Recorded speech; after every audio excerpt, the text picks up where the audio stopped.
My third point is that clean energy alone, even quite a lot of it, will not necessarily serve to reduce carbon emissions in an economy. Many people now argue, oh well, you know, the international climate negotiations are foundering, but we've got energy security. Everybody wants energy security, so we're going to build lots of wind farms. We're going to have nuclear energy resurgence thereof. We're going to invest in solar power and so forth. Well, that's desirable because there is an overlap, of course, between energy security and climate change imperatives. But it's quite easy to see that the two are not the same. It's quite possible to have an economy in which you have a high proportion of renewable energy in the energy mix, but where emissions actually climb steeply. We have such a case in Europe, which is the case of Spain. Spain has a high proportion of its energy, which it gets from renewable sources, but its carbon emissions have gone up by something, depending on how you calculate them, something like 20–25% over the period, the Kyoto period since 1990. That's because the rest of the economy, at least until 2008, was based around construction, was based around industries which were highly carbon intensive. Again, the lesson is you have to look holistically at an economy because we must reduce carbon emissions. It is not enough just to talk about clean energy, and we have to talk about consumption, not just production. If we do not transform consumption, and there were some interesting sort of local on-the-ground examples from Toronto and so forth just mentioned, if we don't transform consumption, we will not be able to achieve what has to be our goal, reducing carbon emissions nationally and then globally. Moreover, this has to be international. We cannot ignore the impact of the transfer of industry to China, to developing countries away from the West. This has to be built into our analysis of consumption and production patterns. If you look at the UK, for example, the UK will meet its Kyoto targets, largely by accident. It's all because of Mrs. Thatcher wanted to close down the coal mines, to beat up the coal miners. She introduced gas that helped reduce British emissions. If you factor in the amount of industrial production which has been transferred to China, the UK's emissions actually have risen steeply over the period since 1990. They have not been reduced.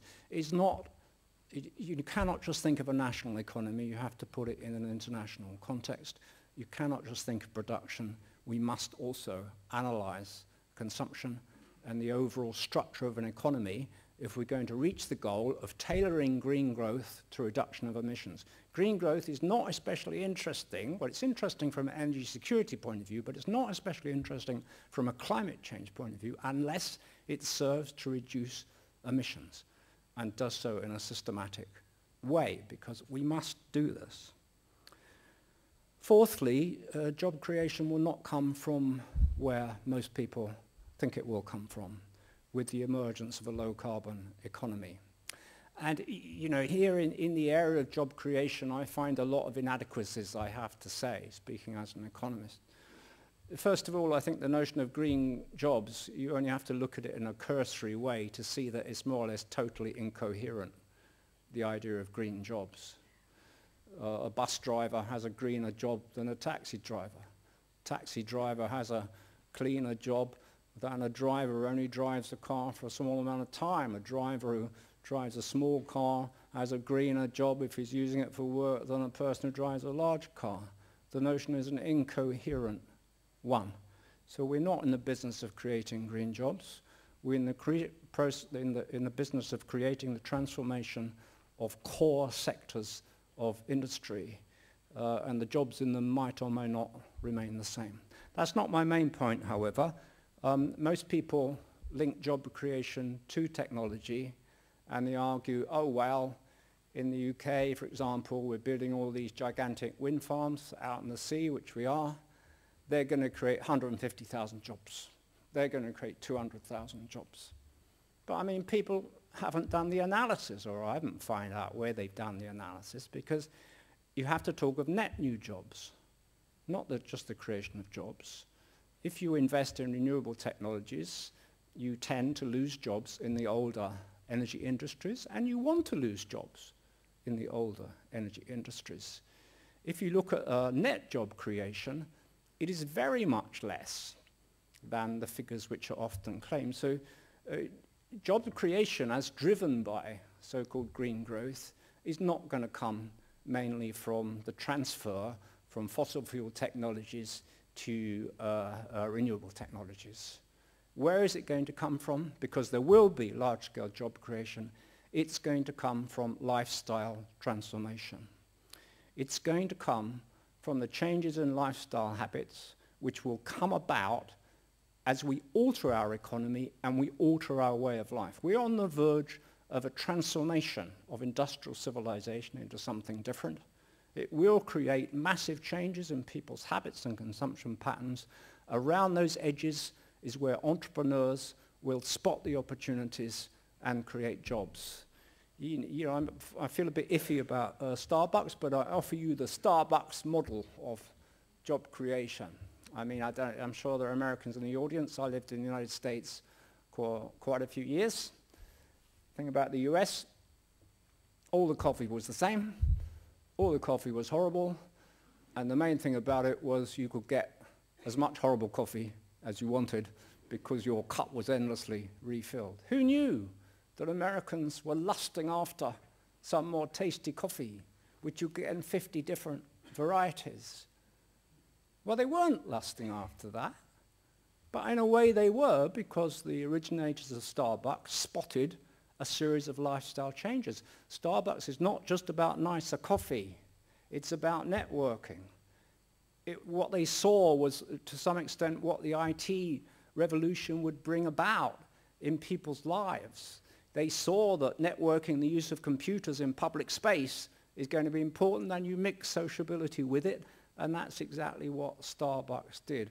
Well, that's a kind of model for what entrepreneurs will do as our economy becomes transformed from a fossil fuel-based economy to a much more renewables-based economy. An enormous amount of lifestyle change will come in its train. We will not ever go back to an industrial economic order. There will still be only a minority of people working in industrial production.